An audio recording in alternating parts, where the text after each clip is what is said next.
سورۃ الحدید آیت نمبر 11. من ذا الذی یقرض اللہ قرضا حسنا، کون ہے وہ جو اللہ کو قرض حسنہ دے. اللہ کی راہ میں خرچ کرنے کو تشبیہ دی گئی قرض حسنہ سے. اس کی وجہ کیا ہے؟ اس کی وجہ یہ ہے کہ جو ہم کسی کو قرض حسنہ دیتے ہیں اور جسے دے رہے ہیں وہ مضبوط ہے، طاقتور ہے، تو جو ہم نے رقم دی ہے وہ ہماری رقم محفوظ ہے، وہ ضائع نہیں ہوگی اور وہ رقم ہمیں واپس مل جائے گی. تو اسی طرح تم اللہ کی راہ میں دیتے ہو تو اس بات پر یقین رکھو کہ 1 روپیہ دیا ہے تو 10 روپے تمہیں دنیا میں دے دیے جائیں گے اور آخرت میں بھی اس کا ثواب محفوظ ہے. وہ رب سب سے زیادہ طاقتور ہے، حقیقی طاقتور وہی ہے. اسے قرض حسنہ سے تشبیہ دی گئی، یعنی سمجھانے کے لیے مثال بیان کی گئی. پھر دوسری مثال، جب ہم کسی پارٹی کو، کسی کمپنی کو اپنا مال بزنس کے لیے دیتے ہیں، اگر وہ پارٹی اپنے وعدے پر قائم رہنے والی ہے، سچی ہے، وہ کمپنی طاقتور ہے، مضبوط ہے، تو ہمیں 2-3 باتیں ہمارے ذہن میں ہوتی ہیں. ایک تو یہ کہ ہماری رقم ضائع نہیں ہوگی، دوسرا یہ کہ ہمیں نفع بہت زیادہ ملے گا.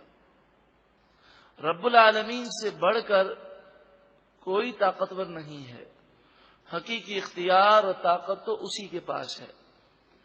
تو رب العالمین کی بارگاہ میں جو مال دے گا، اس سے بڑا بزنس کیا ہوگا کہ وہ دنیا اور آخرت کی تجارت کرتا ہے. پھر اس کا بھروسہ بھی ہونا چاہیے اس پر کہ رب العالمین میرے مال کو ضائع نہیں فرمائے گا، مجھے دنیا اور آخرت میں اس کا بہترین صلہ عطا فرمائے گا. اور پھر یہاں پر لطف یہ ہے کہ کرم الہی تو دیکھیں، جان اسی کی دی ہوئی، ہاتھ اسی کے دیے ہوئے، مال اسی کا دیا ہوا، اسی کی توفیق سے، اسی کے کرم سے، اسی کی مہربانی سے ایمان نصیب ہوا، نیکی کا جذبہ ملا، اور اسی کے حکم پر، اس کی توفیق سے اس کی راہ میں مال خرچ کریں اور وہ کرم فرمائے اور اسے قرض حسنہ سے تشبیہ دے. فَيُضَاعِفَهُ لَهُ، پس اللہ تعالی اس قرض حسنہ میں اضافہ فرمائے گا. ایک کھجور اللہ کی راہ میں کوئی دے گا تو یہ بڑھتے بڑھتے ایک پہاڑ کے برابر ہو جائے گی. وَلَهُ أَجْرٌ كَرِيمٌ، اور ایسے شخص کے لیے بہت عزت والا اجر ہے. اب قیامت کا ذکر ہے. اللہ اکبر! قیامت کے میدان میں بھی کیسا منظر ہوگا کہ کچھ ایسے لوگ ہوں گے جن کے ارد گرد نورانی ماحول ہوگا، نور ہوگا، ان کے چہرے بھی نورانی ہوں گے، ان کے چاروں طرف نور گردش کر رہا ہوگا. وہ کس قدر خوش نصیب ہوں گے، کیسے قیامت کے میدان میں ان کی عزت افزائی ہوگی. یوم تری المؤمنین والمؤمنات، اس قیامت کے دن تم دیکھو گے مومنین مردوں کو اور مومنین عورتوں کو. یسعی نورہم بین ایدیہم وبایمانہم، ان کے ایمان کا نور ان کے آگے، وبایمانہم، اور ان کے داہنے دوڑتا ہے. بشراکم الیوم، ان سے کہا جائے گا آج کے دن تمہیں خوشخبری ہے.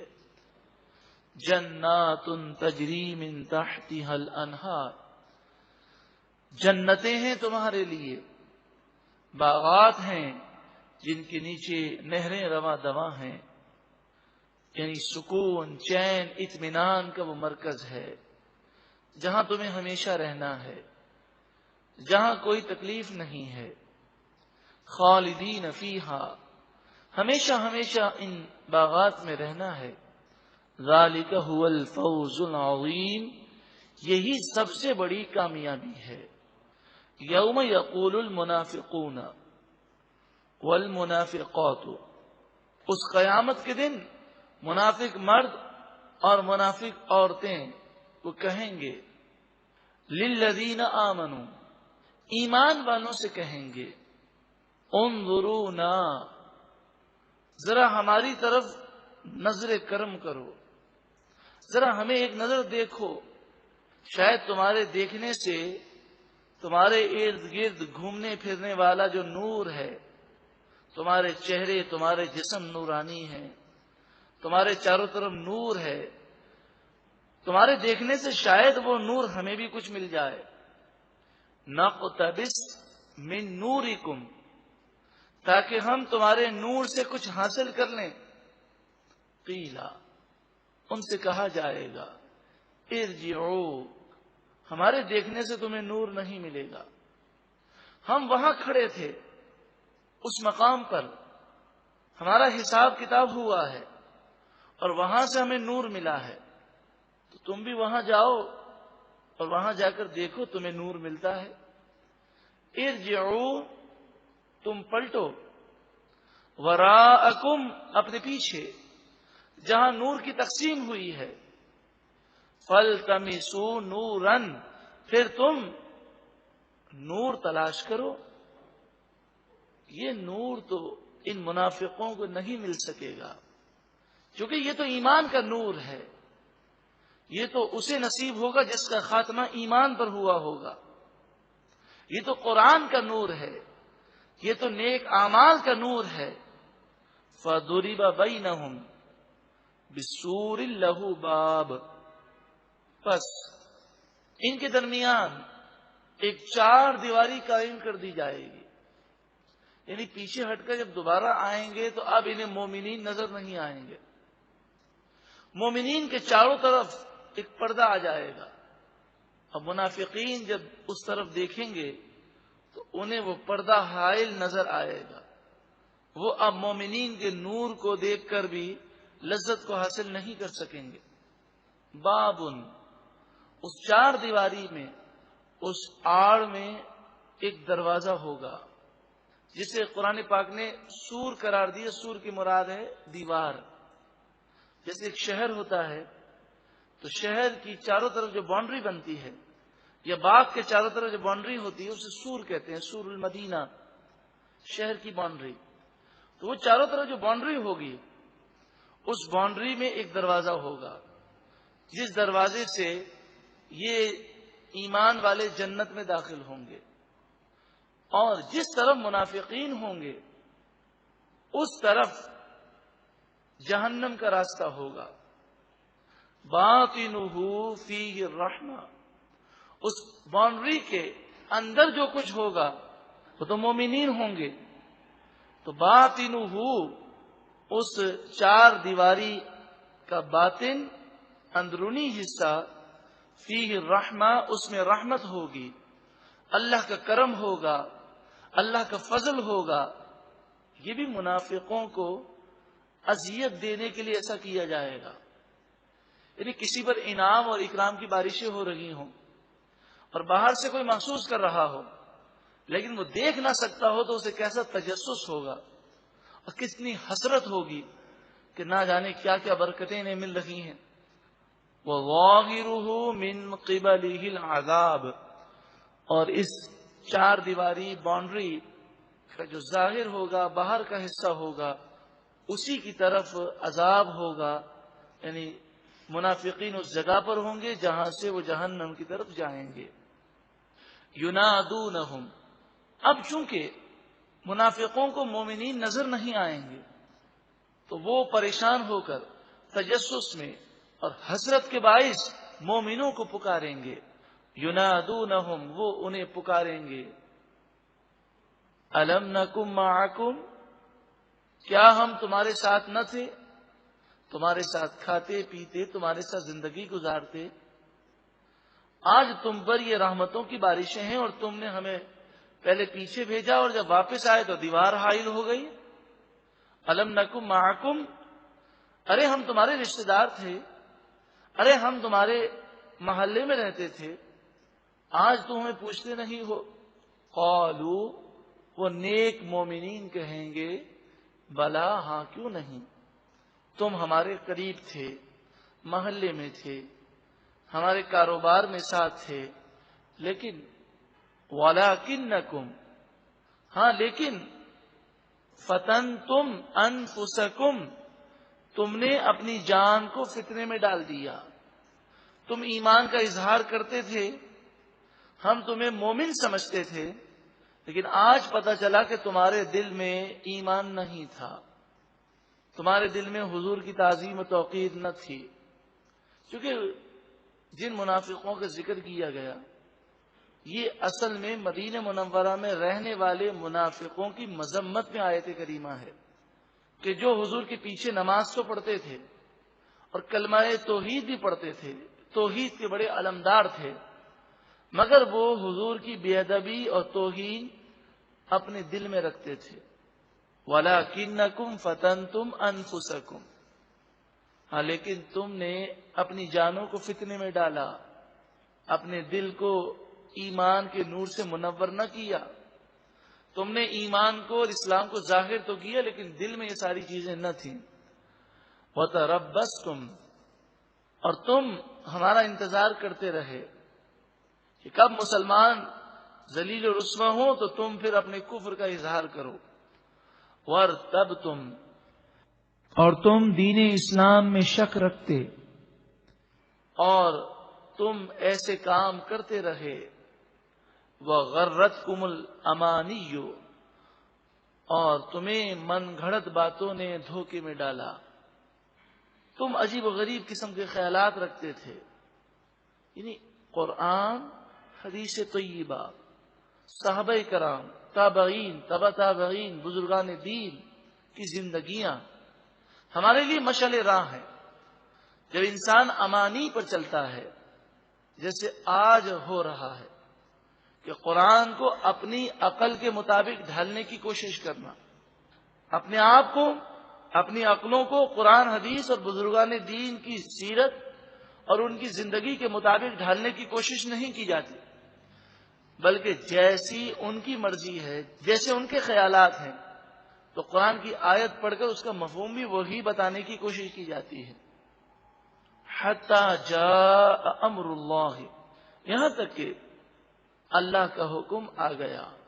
اللہ کا حکم آ گیا، اس سے مراد موت ہے۔ وَغَرَّكُمْ بِاللَّهِ الْغَرُورُ، اور تمہیں اللہ کے بارے میں دھوکہ دیا، دھوکے میں مبتلا کیا بڑے دھوکے باز یعنی شیطان نے۔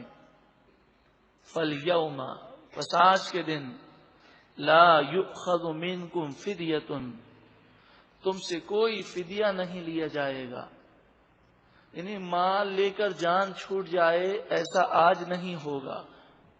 وَلَا مِنَ الَّذِينَ كَفَرُوا، نہ تم سے فدیہ لیا جائے گا اور نہ کافروں سے لیا جائے گا۔ مَأْوَاكُمُ النَّارُ، تم سب کا ٹھکانہ جہنم ہے۔ ہِیَ مَوْلَاكُمْ، یہی تمہارا ٹھکانہ ہے، یہی تمہاری جائے پناہ ہے۔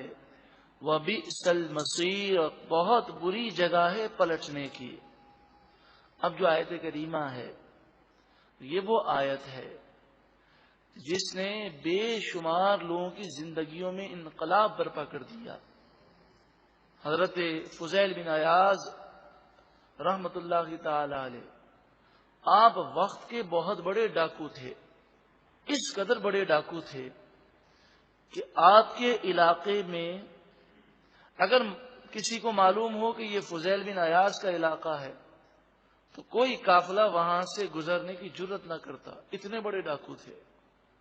اسی آیت کریمہ نے آپ کی زندگی میں انقلاب برپا کر دیا۔ لیکن ایک بڑی عجیب و غریب چیز ہے، حضرت فضیل بن عیاض ڈاکو ہونے کے ساتھ ساتھ آپ تسبیحات بھی پڑھتے، آپ نماز بھی پڑھتے تھے، ڈاکو ہونے کے ساتھ ساتھ۔ آپ کے بارے میں مشہور واقعہ ہے کہ ایک شخص نے یہ دیکھا کہ ڈاکوؤں نے حملہ کیا ہے، تو وہ بھاگا بھاگا اپنا سامان اور جمع پونجی لے کر بھاگا۔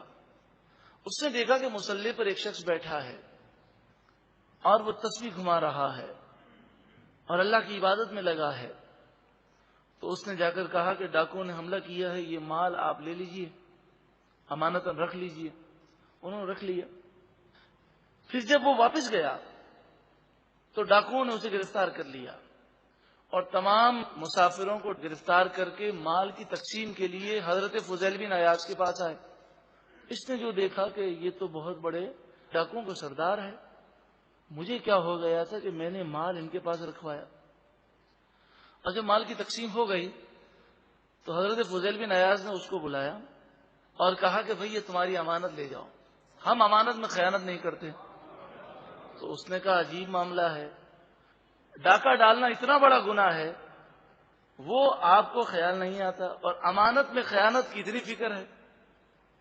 تو انہوں نے کہا بھائی ہم جیسے بھی ہیں لیکن امانت میں خیانت کرنا یہ ہمارے قبیلے کی رسم ہی نہیں ہے۔ تو مجھ سے بڑا حیران ہوا۔ حضرت فضیل بن عیاض جو توبہ کرنے سے پہلے ان کی حالت تھی، اس حالت کو اگر آپ سمجھنا چاہیں تو اس طرح سمجھیں کہ ہمارے یہاں بھی ہوتا ہے کہ ہم بعض معاملات میں شریعت کی پابندی کرتے ہیں اور بعض معاملات میں ہمیں پرواہ نہیں ہوتی، حالانکہ پوری شریعت پر ہمیں عمل کرنا ہے۔ اتنا اچھی بات ہے، امانت میں خیانت نہیں ہونی چاہیے، لیکن ڈاکوؤں کا سردار ہونا، اس طرح آپ کی یہ زندگی گزرتی رہی۔ ایک دن ایک قافلہ گزر رہا تھا اور اس نے سورۃ الحدید کی آیت نمبر 16 کی تلاوت کی۔ اس زمانے میں رواج یہ تھا کہ جب قافلہ گزرتا تو ہمارے یہاں تو جب ہم سفر میں ہوتے ہیں تو ہنسی مذاق کرتے ہیں یا گناہوں کی باتیں کرتے ہوئے گزرتے ہیں۔ اس زمانے میں یہ ہوتا کہ قافلہ گزرتا تو آگے ایک شخص قرآن کی تلاوت کرتا اور سب قرآن سنتے ہوئے اپنے سفر کو جاری رکھتے۔ تو حضرت فضیل بن عیاض نے جب یہ آیت کریمہ سنی تو آپ روتے روتے بے ہوش ہو گئے، اور پھر آپ نے سچی پکی توبہ کی، تمام آپ کے ساتھیوں نے توبہ کی، اور جن جن کے آپ نے مال لوٹے تھے ان کے پاس جا جا کر آپ نے معافیاں مانگی، ان کا مال واپس کیا، انہیں راضی کیا، اور پھر ساری زندگی اللہ کی عبادت میں گزاری۔ اب یہ آیت کریمہ یقیناً اپنے اندر وہ اثر رکھتی ہے کہ بڑے بڑے سخت دلوں کے دل نرم ہو گئے۔ اللہ کرے ہمارے دل میں نرم ہو جائیں۔ الم یعنی للذین آمنوا ان تخشع قلوبہم لذکر اللہ، کیا ابھی ایمان والوں کے لیے وہ وقت نہیں آیا کہ ایمان والوں کے دل اللہ کے ذکر کی وجہ سے لرز جائیں؟ ابھی توبہ کرنے اور لرزنے کا وقت نہیں آیا تو کیا مرنے پر توبہ کریں گے؟ الم یعنی للذین آمنوا ان تخشع قلوبہم لذکر اللہ، کیا ایمان والوں کے لیے ابھی وہ وقت نہیں آیا کہ اللہ کے ذکر کی وجہ سے، اللہ کی یاد سے ان کے دل لرز جائیں؟ وما نزل من الحق، اور اس حق کے لیے جو اترا، اور وہ قرآن جو اللہ نے حق نازل کیا، اس قرآن کو سن کر ان کے دل لرز جائیں کہ ابھی یہ وقت نہیں آیا۔ جب حضرت فضیل بن عیاض نے یہ آیت کریمہ سنی تو رونے لگے اور کہنے لگے وہ وقت آ گیا، وہ وقت آ گیا، اور روتے روتے بے ہوش ہو گئے۔ وَلَا يَكُونُوا كَالَّذِينَ أُوتُوا الْكِتَابَ مِنْ قَبْلُ، اور وہ مسلمان ان لوگوں کی طرح نہ ہوں کہ جنہیں ان سے پہلے کتاب دی گئی، توریت، انجیل، زبور، فطال علیہم الامد، پھر ان پر مدت کافی گزر گئی، آہستہ آہستہ وہ اپنی کتابوں سے دور ہو گئے، فقست قلوبہم، پھر ان کے دل سخت ہو گئے۔ تو ایسا مسلمانوں کے ساتھ نہ ہو، مسلمان ایسا نہ کریں کہ قرآن نازل ہوا، صحابہ کرام نے قرآن پر عمل کیا، لیکن وقت گزرنے کے ساتھ ساتھ آج ہم قرآن سے بہت دور ہیں، ہمارے دل بہت سخت ہو گئے۔ وَكَثِيرٌ مِّنْهُمْ فَاسِقُونَ، اور ان میں سے اکثر لوگ نافرمان ہیں، فاسق ہیں۔